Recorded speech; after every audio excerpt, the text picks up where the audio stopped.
Olá amigos, aqui é Edmilson Barros e você está no canal do YouTube Minutos de Direito Médico. Se você ainda não se inscreveu no nosso canal, se inscreva. Nosso tema de hoje é a cassação médica. Afinal, ela é ou não uma pena de caráter perpétuo? Vamos lá? Uma das questões mais controvertidas na ética médica é a pena de cassação profissional. Infelizmente, para a mídia e parte desinformada da sociedade, toda e qualquer falha médica, já desde o início, deveria significar uma imediata, sumária e definitiva cassação do exercício profissional do médico. Para essas pessoas, o que impede a realização deste desejo incontido é a chamada máfia de branco, termo pejorativo que indica um suposto e irresponsável corporativismo médico. O tema de hoje é apenas uma das muitas provas de que não há corporativismo nos julgamentos dos conselhos de medicina. Nessas instituições de classe, uma vez processado, o médico pode ser condenado em 5 penas diferentes. A mais grave, mas de aplicação cada vez mais comum, é a de cassação do exercício profissional. Desnecessário dizer que o médico cassado é um médico morto profissionalmente. Como toda morte, ela é definitiva e irreversível. Em 2007, em um dos meus primeiros livros, eu levantei a discussão sobre a inconstitucionalidade da pena de cassação para o médico, dentre outros motivos, dada a sua irreversibilidade e perpetuidade. Essa discussão está longe de acabar. Até o Supremo Tribunal Federal decidir em definitivo e em tema de repercussão geral, o que seria válido para todos os processos e todos os casos, muitos médicos ainda serão cassados pelo Brasil e muita demanda judicial ainda vai ser iniciada questionando essa pena. A aplicação da pena de cassação especificamente para o médico é absurda e desrespeita os ditames constitucionais, tais como o valor social do trabalho como fundamento da República Federativa do Brasil, desrespeita o princípio de ser livre o exercício de qualquer trabalho, ofício ou profissão, atendidas as qualificações profissionais que a lei estabelece, desrespeita os direitos e garantias individuais que são consideradas cláusulas pétreas, invioláveis até mesmo por emendas constitucionais e, principalmente, desrespeita o princípio de que não haverá penas de caráter perpétuo. Um fato que justifica a defesa da equivocada tese da possibilidade de cassação reflete justamente a problemática da imensa superficialidade com que o tema do direito médico ainda é tratado no Brasil. Alguns juristas mencionam que existe o Instituto da Reabilitação. Ora, desconhecem, porém, que todos os códigos de processo ético profissional editados pelos conselhos de medicina são resoluções classistas. Portanto, em tese, deveriam guardar respeito às leis e à Constituição que lhes são superiores. E mais, que esses códigos classistas proíbem a reabilitação apenas para a pena de cassação.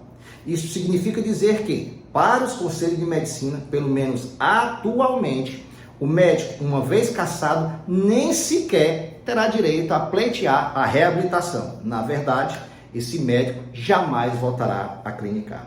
Assim, no caso específico do médico, uma vez aplicada a cassação do exercício profissional, este nunca será reabilitado. E a sua penalidade, como consequência lógica e indiscutível, é de caráter perpétuo.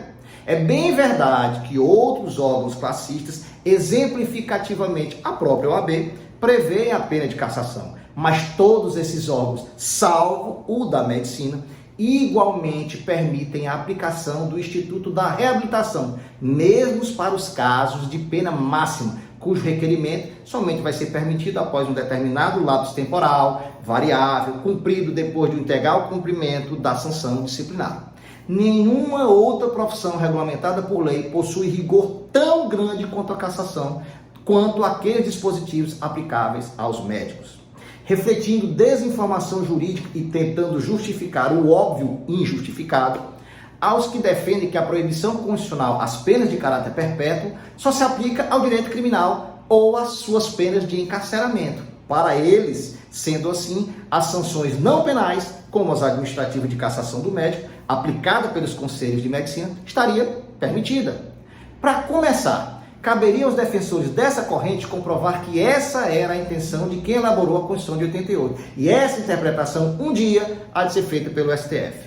A pena sempre deve ter o caráter predominantemente de redistribuição, mas acrescida das finalidades preventiva, pedagógica e ressocializadora, por pior que tenha sido o delito. Ora, se o direito penal, que protege os bens jurídicos mais relevantes da sociedade, permite a reabilitação para delitos de extrema gravidade, inclusive crime hediondo, cometido com dolo, triplamente qualificado. Daí as suas penas, as penas do direito penal são mais severas, inclusive com punição física de encarceramento, com muito mais razão e razoabilidade.